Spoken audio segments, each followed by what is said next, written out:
Entendes o que estás lendo? O podcast que te leva através das páginas da Bíblia, livro por livro, capítulo por capítulo. Uma exposição bíblica emocionante. Aperte os cintos e embarque comigo nesta viagem.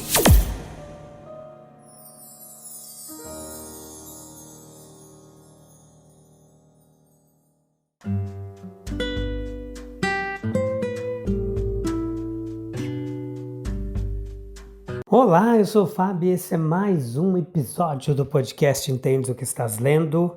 Esse é o penúltimo episódio da temporada, décima temporada. Episódio número 884, capítulo 28, parte 2. Depois do capítulo 28, parte 3, será o último episódio da 10ª temporada.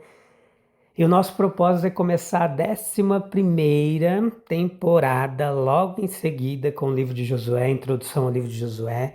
E vai ser uma jornada fantástica, tudo aí disponível para você no Spotify, na Deezer, na Amazon Music, na Apple Podcasts, em tantos outros distribuidores de áudio e podcasts, na World Web Wide, na rede mundial de computadores. Já é demais. Então hoje a gente vai falar um pouquinho desse tipo de ação benéfica que é o cristianismo. Você lê o capítulo 28 e depois vem para cá ouvir a nossa explanação, nossa pregação expositiva, o nosso estudo textual da Palavra de Deus. Tem sido uma jornada fantástica. Você encontra todos os outros 9 livros da Bíblia, os 4 evangelhos, Mateus, Marcos, Lucas e João, e também o Pentateuco, o Gênesis, Êxodo, Levítico, Números e Deuteronômio, tudo explicadinho para você, capítulo por capítulo, para você compreender melhor o texto bíblico, tá bom? Vamos lá, refletir na palavra de Deus. Que bom que você veio, que você está aí. Você que também está chegando pela primeira vez. Deus continue abençoando grandemente sua vida e que a poderosa palavra de Deus, assim como cremos, te renove, te edifique, te transforme a sua vida, o seu coraçãozinho, de dentro para fora. Isso vai refletir no seu exterior, tudo aquilo que acontece no seu interior, pela poderosa palavra de Deus. Meus queridos, a verdade cristã, como diz o versículo 7 ao 10 desse capítulo 28, ela é encarnada em homens cristãos, não demorou a chegar a uma ilha desconhecida, como diz o texto, antes de se estabelecer, deixar sua marca e memórias, igualmente duradouras e preciosas. Dentre a vasta gama de sugestões oferecidas por esses versículos, nós podemos destacar especialmente as seguintes, que fornecem um lugar de destaque em relação a essa história. A vigilância do Senhor sobre os seus servos, ela é digna de confiança. Deus havia guiado Paulo e seus companheiros após uma viagem árdua a um porto seguro. Mas ali também eles encontraram, em comum com todo o acontecido, por amor à própria humanidade e bondade, e quantas vezes isso se provou verdadeiro desde então. Que bondade, que generosidade concedida aos homens como servos de Deus. Algo que nada mais pessoal teria lhes proporcionado ou lhes teria dado direito. Houve um incentivo à bondade de coração e de ações que o cristianismo promove. Públio, ele demonstrou bondade sem dúvida, sem imaginar qualquer recompensa para si mesmo. Mas certamente ele recebeu uma abundante recompensa. A perspectiva de tal acontecimento, essa perspectiva ali, ela foi uma retribuição e certamente ela não deve ser esperada ou considerada. Mas a mão generosa de Jesus, cuja generosidade jamais será superada, deve ser reconhecida. Generosas de fato são as recompensas do cristianismo. Ele retribui a bondade de coração, a bondade de ações com uma satisfação interior e com uma beneficência prática abundante e transbordante, sim, 1000 vezes maior. E qual é a essência dessa proporção, dessa propagação cristã? Poderia ser dito quanto à ação cristã, ou pelo menos a este exemplo, que os benefícios seriam os de auxílio milagroso ao corpo, mas tal afirmação seria injusta, pois se há algo claramente escrito nas páginas históricas do cristianismo, nestes mais de 2 milênios de sua existência, é que onde quer que suas obras sejam encontradas, vida, busca e devoção também são encontradas.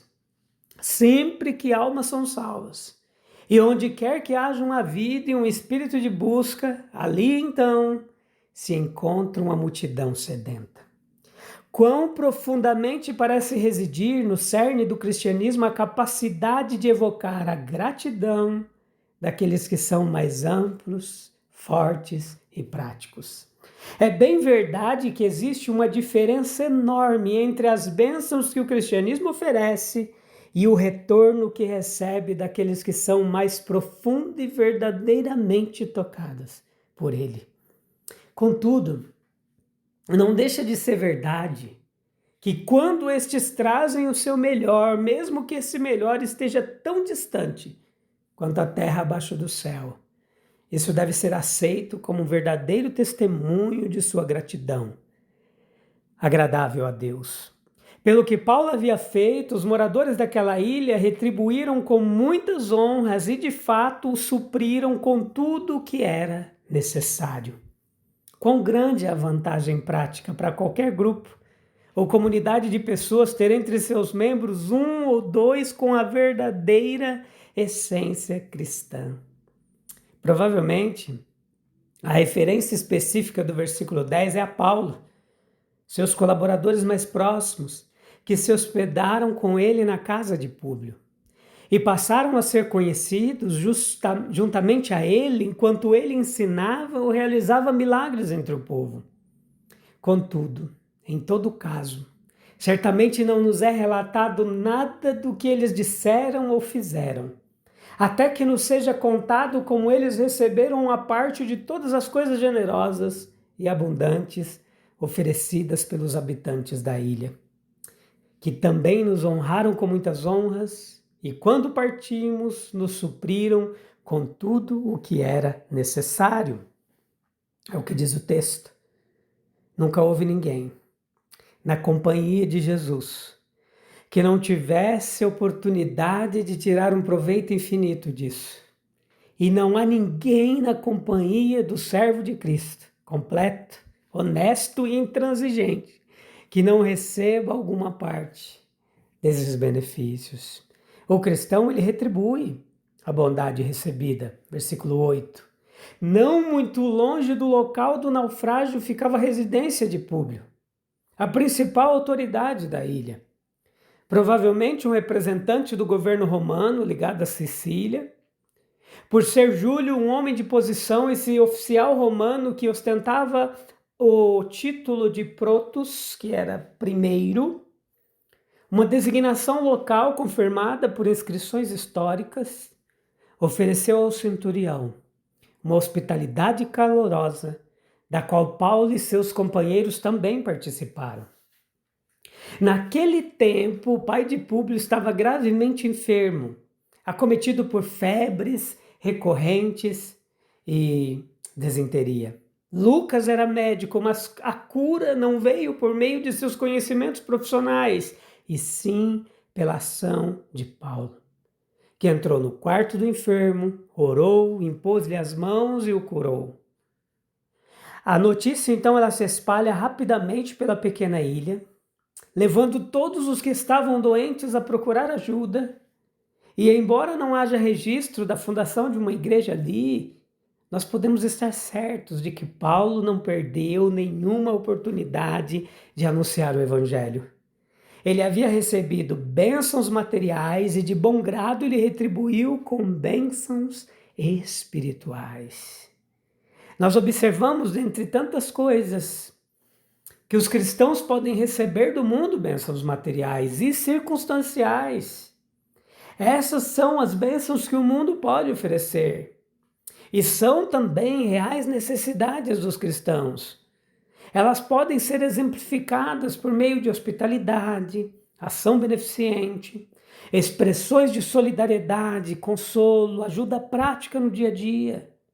Foi assim que os habitantes da ilha, chamados de bárbaros, no texto bíblico, acenderam uma fogueira e demonstraram bondade a Paulo. Da mesma forma, Públio ofereceu hospitalidade generosa a ele e aos seus companheiros. E vale destacar a virtude da hospitalidade que era marcante na antiguidade. Ainda hoje ela é cuidadosamente cultivada no Oriente entre os povos tribais. Já nas sociedades modernas, apesar de ainda existir, encontra-se muitas vezes limitada por barreiras sociais e preconceitos de classe. Os cristãos, por outro lado, podem oferecer ao mundo bênçãos materiais e espirituais. Os cristãos, eles compartilham com todos os seres humanos a capacidade de solidariedade, de ajuda mútua. No entanto, podem fazer algo que nenhuma outra classe de pessoas pode comunicar: vida espiritual. Eles receberam uma nova vida e essa vida se manifesta de maneira própria e distinta, exercendo uma influência inconsciente e uma influência consciente para o bem. Os cristãos, eles podem preservar uma cidade, assim como 10 justos teriam preservado Sodoma. Podem ajudar a proteger comunidades em meio a calamidades, demonstrando calma em tempos de perigo e confiança em Deus, como se vê em situações de naufrágio. Embora não possuam os dons miraculosos dos apóstolos, certamente podem testemunhar do Deus vivo, exaltar o serviço de Jesus Cristo, levar consolo às almas adoecidas por enfermidades ou pelo pecado, fortalecer os cansados e sobrecarregados, ministrar verdade, compaixão e amor, onde quer que forem necessários. Assim eles tornam-se sal que preserva, luz que ilumina e portadores de frutos maduros e abundantes.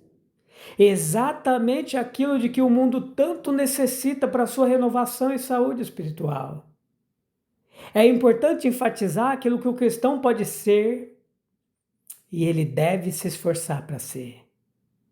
João 15,8 diz que nisto é glorificado o meu Pai, que deis muito fruto e assim sereis meus discípulos. A passagem de Malta para Roma, versículo 11 ou 15 desse capítulo 28, a gente vê as bênçãos pelo caminho, a comunhão cristã sendo desfrutada, a unidade e o relacionamento em Jesus Cristo tornando o conhecido desconhecido, o coração dissolvendo a distância, a estranheza. Deus tem filhos escondidos em todos os lugares. A descoberta deles é a descoberta de um precioso laço de fraternidade e isso enche o coração de alegria. Romanos 1,12. A vinda dos irmãos de Roma para encontrar o grupo mostrou que sua carta a eles não havia sido em vão. E então ele agradeceu a Deus e se animou. Esta pequena palavra parece aludir a uma certa fraqueza de coração e abatimento, como aqueles a que as maiores almas estão sujeitas em momentos críticos. Sua vida transcorreu entre nuvens e sol, e o registro de ambas foi fielmente deixado. Em ambas há um profundo encorajamento para nós. Quando a gente olha para a chegada a Roma, a gente vê que foi uma época marcante para ele, para o seu objetivo de vida sendo finalmente alcançado. Ele chega, um forasteiro sem lar, mas escoltado por amigos amorosos como um malfeitor acorrentado, mas com a graça de Deus em seu coração, como uma vítima condenada ao sacrifício, mas como um conquistador vitorioso também, para hastear a bandeira da cruz na cidadela da incredulidade. Para o paganismo foi um momento crítico, é o sinal do declínio de sua glória e orgulho. nos 3 séculos seguintes, levaria a uma existência de luta até que tudo o que havia de bom fosse absorvido pelo reino de Deus e o resto descartado como lixo do tempo. Para o judaísmo, Paulo se dirige pela última vez ao seu povo. O exclusivismo está em decadência. Os sacerdotes e seus seguidores que se recusam a aceitar Cristo se recolhem em sua ignorância e se isolam em meio à vida da civilização. Roma substituirá Jerusalém. Pelo cristianismo, houve lutas sangrentas que aguardavam eles em Roma. Mas no final, uma vitória gloriosa os esperava. Se a presença de um único servo fiel pôde transformar toda uma ilha, quanto impacto espiritual nós deixamos nos lugares por onde Deus nos fez passar? Pense nisso. E quando a gente recebe a bondade do mundo, nós estamos retribuindo apenas com gratidão humana ou com testemunho vivo do Evangelho que é capaz de transformar vidas? Tudo isso é motivo para nossa reflexão, para a gente pensar bem. Agora eu queria te convidar para a gente orar e encerrar mais um episódio, esse penúltimo episódio, onde Deus até aqui tem nos sustentado. Senhor Deus, ensina-nos a reconhecer Tua providência em cada gesto de bondade que recebemos e a responder não apenas com palavras, mas com a vida que reflita Cristo. Que sejamos instrumentos da Tua graça, onde formos acolhidos, levando consolo aos aflitos, esperança aos cansados e vida àqueles que ainda caminham nas sombras. Faz de nós sal que preserva, luz que ilumina e frutos que glorificam o Teu nome. Em nome de Jesus. Amém, amém e amém. Joia demais! A gente volta no último episódio da 10ª temporada. Te encontro lá. Um abraço. Deus continue te abençoando. Até lá. Tchau, tchau.